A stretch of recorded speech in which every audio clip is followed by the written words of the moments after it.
আসসালামু আলাইকুম। আজকে তোমাদের কেমিস্ট্রি জৈবযৌগ এসএসসির চ্যাপ্টার 11 এর অসম্পৃক্ততার পরীক্ষা। এটা যে পরীক্ষা খুবই আসে গমার্কে সেটা শেখাবো। এটার মূলত যাদের কার্বন কার্বন দ্বিবন্ধন আছে বা কার্বন কার্বন ত্রিবন্ধন আছে তারা মূলত হচ্ছে অসম্পৃক্ত। সেটা তুমি জানো। যেমন তোমাকে যদি বলে কোনো অ্যালকিন বা অ্যালকাইন সেগুলো হচ্ছে অসম্পৃক্ত। কিন্তু তুমি কিভাবে পরীক্ষার মাধ্যমে দেখাবা? দুইটা টেস্ট করা হয়, একটা হচ্ছে ব্রোমিন টেস্ট তোমাদের বই দেওয়া আছে, আর একটা হচ্ছে কি বেয়ার টেস্ট। বেয়ার টেস্ট মানে হচ্ছে পটাশিয়াম পার ম্যাঙ্গানেট দ্বারা জ্বালানো, ঠিক আছে? অর্থাৎ এই যে এটা KMnO4 পটাশিয়াম পার ম্যাঙ্গানেট দ্বারা কি করবা? জারণ করলো, দ্বারা জারণ। এটার আরেকটা নাম কি? Bear test. বুঝতে পারছো? তোমার বই লেখা আছে পটাশিয়াম পার ম্যাঙ্গানেট দ্বারা জারণ।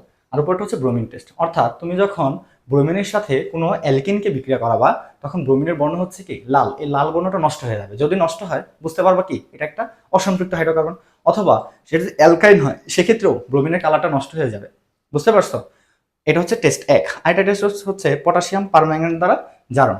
পটাশিয়াম পারম্যাঙ্গানেটের কালার হচ্ছে গোলাপি বর্ণ। যখন তুমি দ্বিবন্ধন বা ত্রিবন্ধন অর্থাৎ অ্যালকিন বা অ্যালকানের সাথে বিক্রিয়া ঘটাবা তখন এই গোলাপি বর্ণটা নষ্ট হয়ে যাবে। তখন বুঝতে পারবে কি এটা হচ্ছে অসম্পৃক্ত। কিন্তু তুমি যদি এদেরকে সম্পৃক্ত হাইড্রোকার্বন অর্থাৎ কার্বন কার্বন এক বন্ধন মানে অ্যালকেনকে যোগ করো, অর্থাৎ অ্যালকেনের সাথে মিশ্রণ ঘটাও, দেখবা নো রিয়েকশন, অর্থাৎ কিছুই হচ্ছে না। অর্থাৎ অ্যালকেনের সাথে তুমি যে ব্রোমিন যোগ করো তাহলে হবে কি নো রিয়েকশন, অর্থাৎ ক্রস হবে। বুঝতে পারছো? তাহলে দেখো আমরা একটা উদাহরণ করি।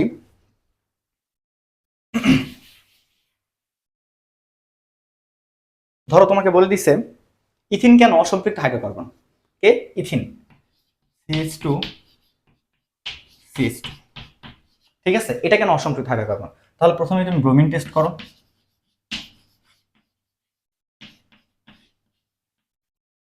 ব্রোমিন টেস্ট, তাহলে দেখো ইথিনের সাথে ব্রোমিন যোগ হলে কি হবে? ইথিনের সাথে যদি ব্রোমিন যোগ হয় তাহলে এই যে যে এখানে দুইটা বন্ধন আছে, একটা বন্ধন হচ্ছে সিগমা, একটা হচ্ছে পাই। সিগমা হচ্ছে শক্তিশালী আর পাই হচ্ছে দুর্বল, যেটা সহজে ভেঙে যাবে। অর্থাৎ এখানে একটা ব্রোমিন আসবে, এখানে একটা ব্রোমিন আসবে। তার মানে হবে কি CH2 Br CH2 Br। বুঝতে পারছো? CH2 Br CH2 Br, অর্থাৎ এই বিক্রিয়াটা ঘটার সময় ব্রোমিনের কালার নষ্ট হয়। তাহলে বুঝতে পারো তুমি এটা হচ্ছে অসম্পৃক্ত হাইড্রোকার্বন। আরেকটা হচ্ছে বেয়ার টেস্ট।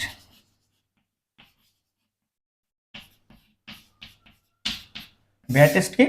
লেখো ইথিন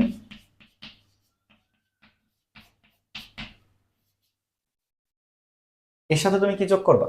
পানিকে যোগ করবা, H2 প্লাস হচ্ছে জায়ামন আছে। এই জায়ামন আসন কোথা থেকে আসবে?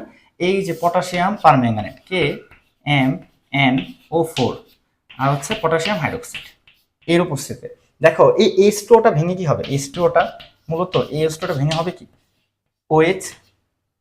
OH আর একটা H হবে না? বুঝতে পারছো? এটা ভেঙে কি হবে? OH আর H। এই H আর O মিলে আবার একটা OH হবে। ক্লিয়ার? তাহলে এইখানে দ্বিবন্ধনতে একটা যেটা হচ্ছে পাই বন্ধন দুর্বল সেটা ভেঙে যাবে। তাহলে হয়ে যাবে কি CH2, তুমি এখানে OH দিতে পারো অথবা এখানে OH দিতে পারো, CH2 OH।